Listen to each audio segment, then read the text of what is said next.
and welcome to this edition of Startup Central. I'm Nayantara.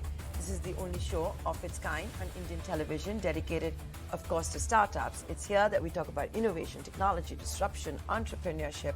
Basically, if it falls under the gambit of the new economy, it's going to be here on your favorite channel, ET Now, every weekday at sharp 6 p.m.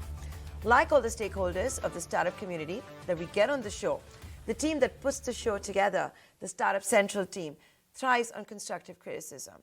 Keep writing into us so we can take our show to the next level. Our email address right on top, suc@etnow.tv. Sridhar Vembu, a Padam Shri, the man behind Zoho, was recently in New Delhi, and I got a chance to sit down with him and have a freak-wheeling conversation. An interview we have brought you right here on Startup Central. I asked him, what is he seeing hot these days in the startup ecosystem? What is he looking to invest in? One of the startups that he mentioned was Ultraviolette, saying it has the best EV bike in the country. Here's Sridhar Vembu talking about that. I can tell you what I'm investing in. Yeah, fair enough. Because you have skin in the game, right? Exactly, I have skin in the game. From medical technology to EV and robotics, computer vision, all of those fundamental ingredients that go into what makes for modern living. That's what we're investing in. Modern technologies for business, technologies for life, 5G, 4G, 5G networks, all of this we're investing right now. The network equipment, the capabilities for semiconductor design, fast databases, AI, all of these we're investing in because all of these are foundational for a technology future. You mean Zoho or Zoho you in your and personal capacity? Zoho and Zoho supported companies. Everything is done by Zoho. What do you do with EVs? I can understand semiconductors, AI, robotics that you said. EVs? Yeah, there's a company called Ultraviolette in Bangalore I just visited last week. They're building the best motorcycle in India. And they've done a very deep R&D. It's very homegrown technology. They've worked on it for many, many years. You will hear some announcements on that. So that's one of the investments. There's also another company called Boson Motors that is doing some innovative work on electric vehicles for the farm market in the US. They're an Indian company, but they're targeting a market for the farm-specific vehicles they're targeting. So. Well, that's Sridhar Vembu saying Ultraviolette has the best bike in India, and that's why they got a check from him. Now let's go across to the guys behind Ultraviolette. They were college mates, and then they got together to start this startup. Niraj as well as Narayan here with us on Startup Central. Thanks, guys. It's going to be a busy 7 days for you. The bike F77 is going to be launched. Sridhar Vembu says it's the best one in India. Narayan, why is that the case? So, firstly, pleasure being on the show, Nayantara. And like you said, it's been really busy these days, getting up for the much-awaited launch. And going back to why we believe this is the best product coming out of India and why I think Mr. Sridhar Vembu echoes our thoughts, is the fact that this is ground up, imagined in India, designed in India, and made in India. So what do we mean by that? We're looking at the whole spectrum of electric vehicles, and we have multiple players taking the route of importing kits, assembling them, and selling them here in India. But I think for us, this is a long-term view, right? Strong companies aren't built in 1 or 2 years. It takes 2 or 3 decades to get to that point. And that's a long-term view with which we have been building the technology out. So it's been over 5.5 years of active R&D and testing until this point. And when we unveiled the vehicles in 2019, we believed there was further refinements and testing that we needed to do. We migrated to the newer generation of the battery packs. So all of this coming together and ground up innovation happening in India, I think for us is the most exciting part of this journey, and we can't wait to share it with the world starting 24th November. And there are going to be 3 variants of these bikes. It's called Airstrike, Laser, and Shadow. We don't know the full pricing as yet, but we do know that there was going to be a token amount of 10,000 rupees. Niraj, what is the bookings looking like? Bookings, people are actually, very excited. So we've been getting a lot of attention, not just from India, but elsewhere as well. So in fact, it's so crazy that people approach us at the office and, stop our test riders on the roads. So the interest is immense. I think for what we are gearing up for is for the deliveries to start out and for, the final vehicle to be put out there, which we're going to be showcasing on the 24th. I can see a map of sorts behind you, Niraj, where it says Global Mission 2024. You're telling me that you're going to be selling these sports bikes not just in India and overseas, and that's where also you're seeing interest. Where all will you be shipping the bikes to initially? Sure. So I think for us, we've been very keen and intent on making these bikes for a global audience. And from the point where we started in 2016, we've been engineering these vehicles to work across the world, right? Most of the interest has been from Europe, US, and India, and that's where the predominantly our markets are going to be. But the interest is actually from across 190 different countries, right? Shipping bikes to 190 different countries is going to be hard for us, but we will be focusing on the key markets in the coming year itself. Now, Sridhar, Vembu is, of course, an investor. So is TVS. TVS Motors is also part of the cap table.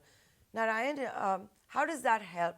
What has it meant having TVS at the cap table? And how independently and autonomous is Ultraviolette of TVS? Right. So we share a deep relationship with TVS. The decades of heritage they bring in terms of R&D and quality, etc. And I think we are glad to have this partnership going in a strong way right now.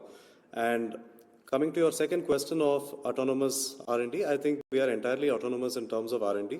We are talking No, I didn't say R&D. I meant how autonomous are you of TVS? There were a lot of these questions that were, for example, being asked of Ather and Hero MotoCorp back in the day. So I thought I'll ask you guys as well. How independently will you run?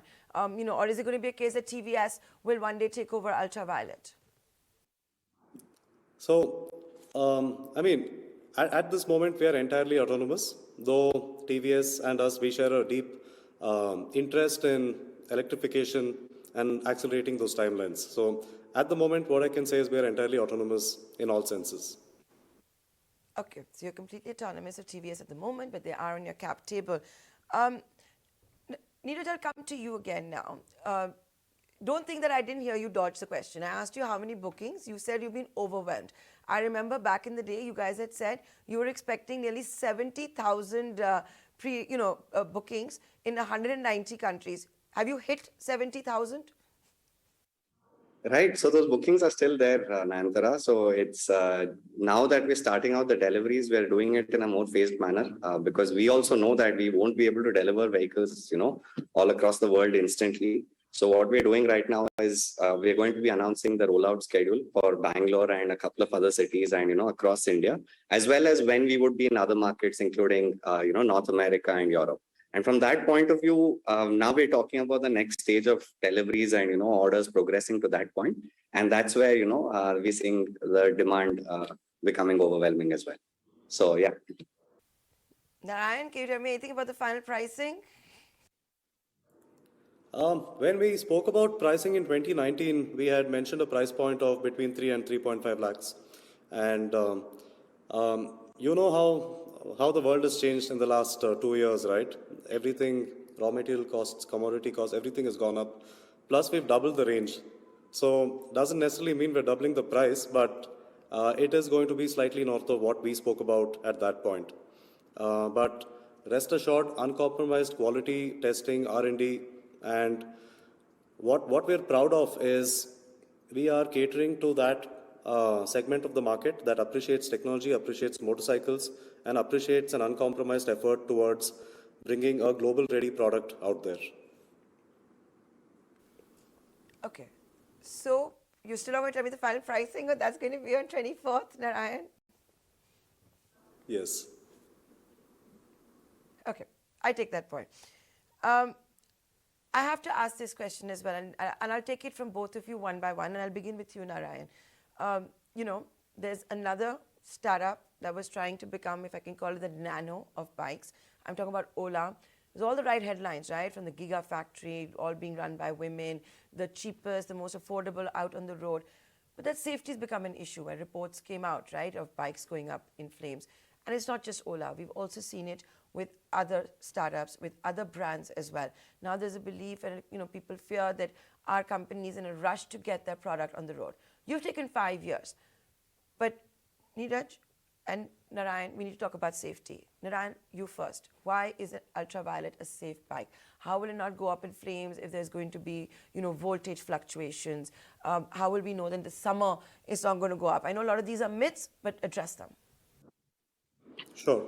So, like you rightly said, we are a responsible company, and going back to what I mentioned earlier, right? We're looking to build this enterprise across the next 2-3 decades. So, for us, the foundational aspects are really strong. And what do I mean by foundation? I'm talking about design, performance, and of course, the entire gamut of safety when it comes to newer forms of technology.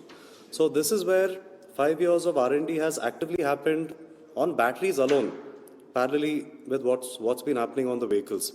So, I think Niraj can elaborate a lot more on how we've set up processes, protocols derived from the aviation industry, the only other industry where, safety is of paramount importance. And if one system fails, you need multiple backups in place to sort of mitigate that situation. So our approach towards safety is a derivative of what happens in aircrafts. And that's how we've gone about developing safety protocols on each and every system on the F77. Niraj, you want to come in? Because, the fact is a lot of the times what we've seen is a company saying the consumer didn't know how to use the bike properly. We've seen bikes also go up in flames in showrooms. Right. No, so this is a very important point. I think what companies have done in the past, including, trying to blame the consumer or blaming some other entity, which is, elsewhere, saying that some parts were defective. We think that's not the right approach. That's not the responsible way to deal with things. It is on the onus.